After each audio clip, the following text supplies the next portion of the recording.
Total, Auchan, des intérêts français ont été pris pour cible ces derniers jours au Sénégal. Comme une dizaine d'autres, ce supermarché de Dakar a été complètement pillé. Ce qui s'est passé en ce moment-là, c'est alarmant, quoi. Parce que c'est nous les Sénégalais qui travaillent ici. Ce n'est pas les Français. D'accord, les Français sont là, ils sont venus, ils sont investis, mais ce qui se passe ici, c'est une catastrophe. Ces violences contre des enseignes françaises se sont produites lors d'émeutes qui ont éclaté mercredi dernier après l'arrestation de l'opposant Ousmane Sonko. Ce candidat anti-système fustige une économie sénégalaise dominée par des intérêts étrangers et prône le patriotisme économique. Au Sénégal, depuis quelques années, on nous parle de taux de croissance qui dépasse 6%, mais la pauvreté n'a pas pour autant reculé. Il n'y a pas de création d'emplois parce qu'effectivement, cette croissance est extravertie et sort du pays. Ce discours contre une sorte de recolonisation économique fait écho à des manifestations anti-françaises ailleurs en Afrique, notamment en Côte d'Ivoire, depuis 2004. Au Mali, c'est la présence de la force anti-djihadiste Barkhane au Sahel qui cristallise les passions. Les militaires français doivent dégager de ces terres. Ce rejet de l'ancienne puissance coloniale, la Russie et la Chine comptent bien en tirer profit. Leur influence politique et économique grandit en Afrique. Alors la France risque-t-elle d'être évincée du continent? Exerce-t-elle une tutelle sur ses anciennes colonies? 61 ans après les indépendances, la France est-elle encore responsable des problèmes de l'Afrique? On va voir ce qu'en pensent nos trois invités. Jean-Claude Félix Chikaya, bonsoir. Vous êtes chercheur, spécialiste de l'Afrique à l'Institut de prospective et de sécurité en Europe. Et vous considérez que la France a tellement fait et défait de gouvernements en Afrique que l'on voit parfois la main de Paris, même là où elle n'est pas. À côté de vous, Jean-Christophe Rufin, bonsoir. Vous êtes écrivain et je précise que vous étiez ambassadeur de France au Sénégal de 2007 à 2010. C'est bien? Exactement. C'est bien ça. Jean-Christophe Rufin, selon vous, quand la France s'éloigne de l'Afrique, on lui reproche de l'abandonner. Et quand elle y est trop présente, on fustige des relents de colonialisme. La réalité est bien plus ambiguë et complexe. Et à côté de vous, Maria Malagardis, bonsoir. Vous êtes grand reporter au quotidien Libération, spécialiste de l'Afrique. Et selon vous, il n'est pas forcément blâmable pour un pays comme la France de pousser ses entreprises en Afrique subsaharienne ou ailleurs. Mais on bute assez vite sur la question complexe de la corruption. Et nous démarrons ce débat avec une des questions de nos internautes, Nadia. Oui, c'est une question de téléspectatrice que je vous lis à tous les trois. Aujourd'hui, la politique de la France en Afrique est-elle essentiellement dictée par la question migratoire, Jean-Christophe Rufin? Est-ce que la France a effectivement cette idée-là en tête de vouloir dissuader la jeunesse africaine, une partie de la jeunesse africaine, de rejoindre le continent européen et en particulier donc la France?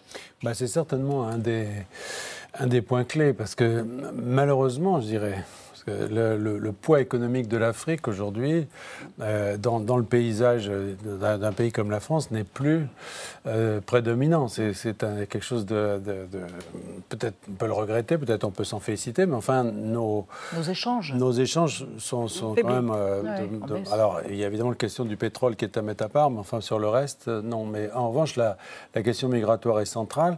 Elle l'est aussi pour l'Espagne, par exemple, qui est le premier pays d'ailleurs à avoir mis en place des politiques extrêmement sophistiquées de maintien de fermeture des frontières? Alors, fermeture des frontières, mais c'était plus intelligent que ça. Ils ont utilisé Frontex, c'est l'agence européenne, pour en dissuader. C'est au moment de la crise des pirogues. Vous savez, quand les pirogues partaient aux Canaries, ça existe toujours, mais c'est certainement un des points clés, oui, bien sûr. Le chiffre du jour, Claude. Nous vient du passé, 14 comme le nombre de pays d'Afrique subsaharienne qui ont été autrefois des colonies françaises. On a vu ce qui s'est passé au Sénégal, entendu des cris de France dégage qui venaient du Mali. Maria Malagardis, est-ce que c'est cela, ce qu'on pense de nous dans nos anciennes colonies, France dégage?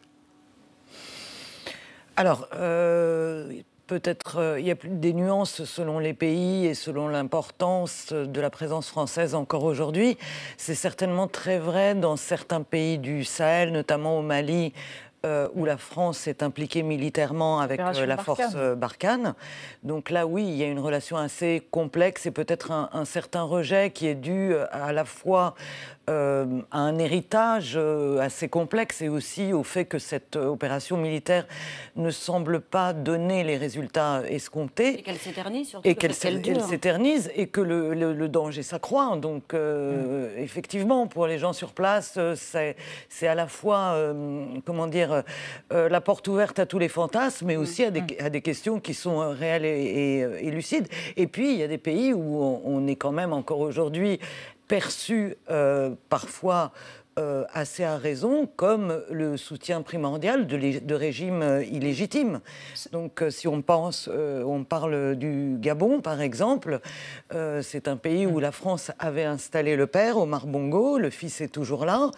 Il y a une coopération, des accords de développement, de l'argent qui est versé, qui continue à être versé au Gabon, et pourtant tout le monde sait que c'est une mascarade de pouvoir, que c'est quelqu'un qui s'est maintenu avec des élections truquées, et donc oui, il y a des raisons parfois tout à fait légitimes. Est-ce que c'est compréhensible ce qui se passe au Sénégal, pays a priori francophile, où il y a un fort ressentiment anti-français, on l'a vu lors des émeutes ces derniers jours, Jean-Claude Félix Tchikaya? Je pense qu'il faut se saisir de deux complexités. La complexité historique, avant même la décolonisation, qui est le fruit. D'ailleurs, je fais une ode à tous ceux qui, en Afrique et ailleurs, étaient donc sous le joug colonial, ont participé à la décolonisation. Il y avait déjà des accords avec la puissance coloniale, qui est devenue une ex-puissance coloniale, et à partir des débuts des années 60, le funeste Foccart qui a... Jacques Foccart. Qui était en charge de la politique africaine, qui était en charge, du général de Gaulle. Voilà, qui était en charge d'étouffer tous les mouvements progressistes et démocratiques, même dans le sang, au péril d'une vie.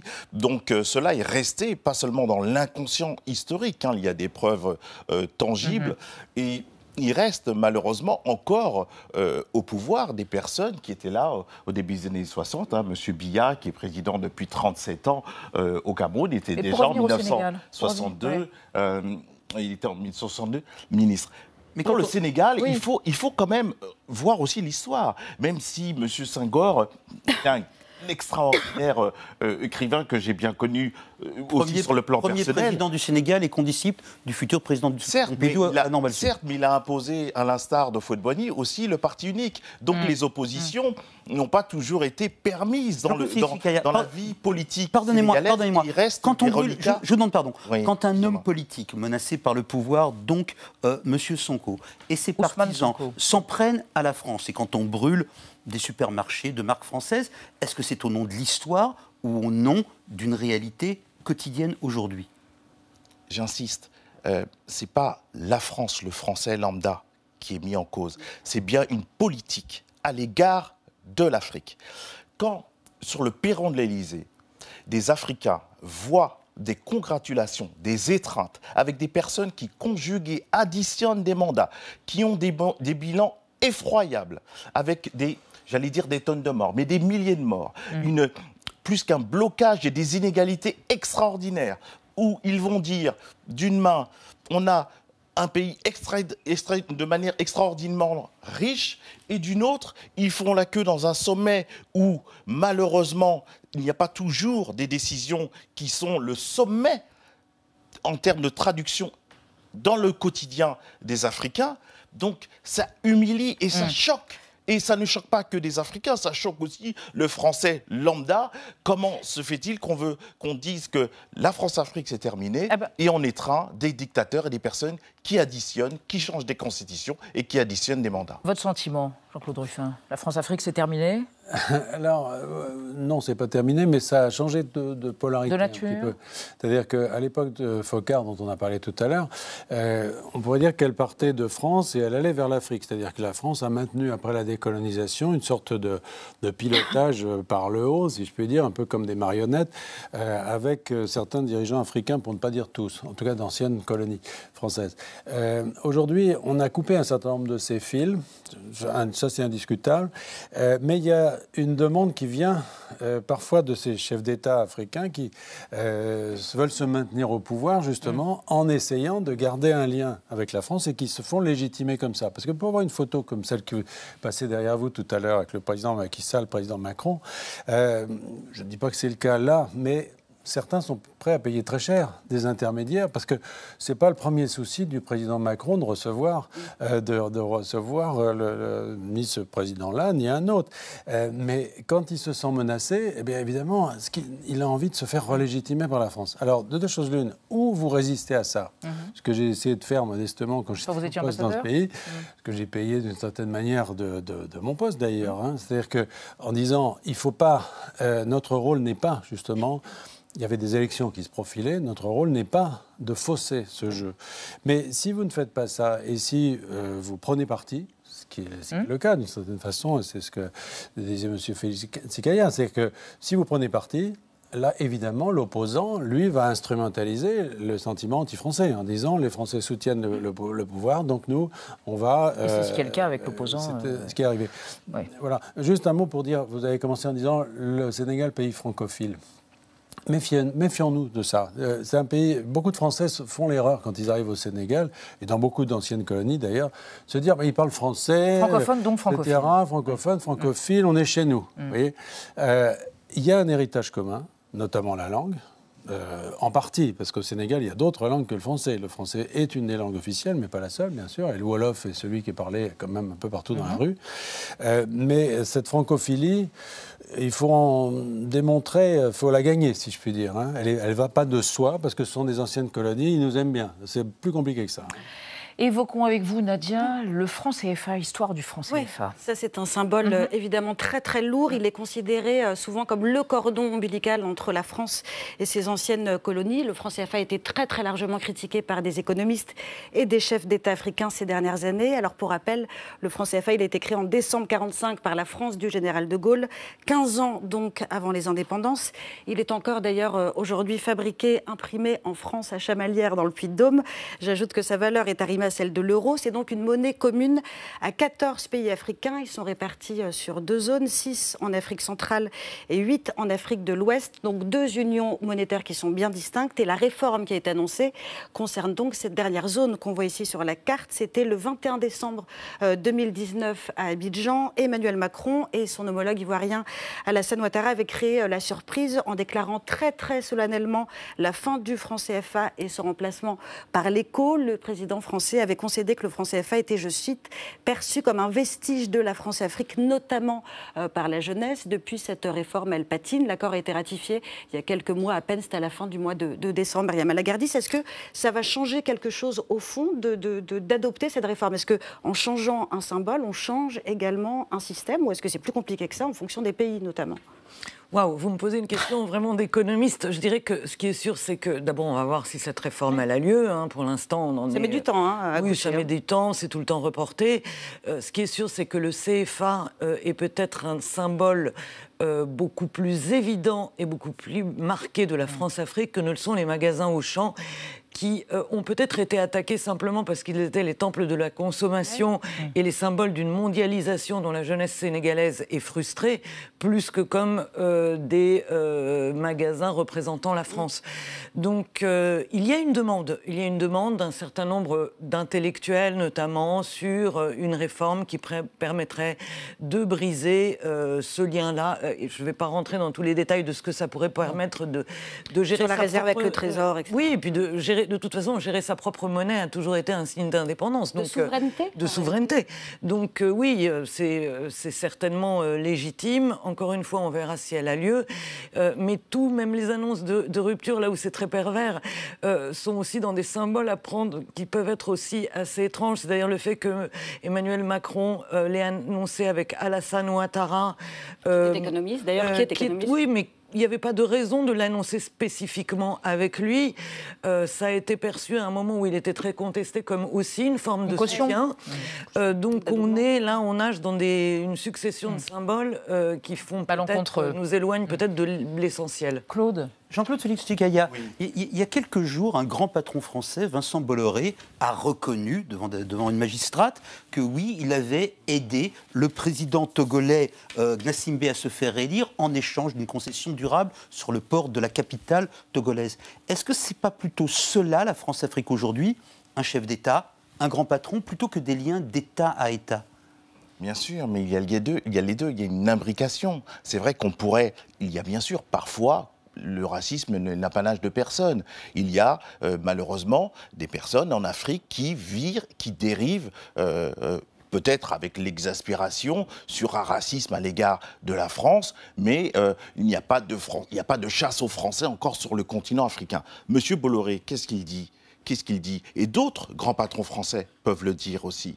Ils ont financé, malheureusement, des campagnes électorales qui ont volé et confisqué la voie démocratique. Et les Africains le savent. Donc, mais si j'ose dire, l'État français ou les citoyens français n'y sont pour rien. C'est plutôt un problème d'élite politique, en l'occurrence togolaise, qui sont, on va dire, perméables à des intérêts privés. Sauf ce qui est perçu, c'est que quand M. Macky Sall ou d'autres viennent, le président sénégalais, ou d'autres viennent avant un troisième mandat ou autre, sur le perron de l'Élysée, comme un adoubement, et même certaines oppositions, c'est vu en direct sur les smartphones, sur tous les canaux de communication, comme un adoubement, comme un soutien de la France.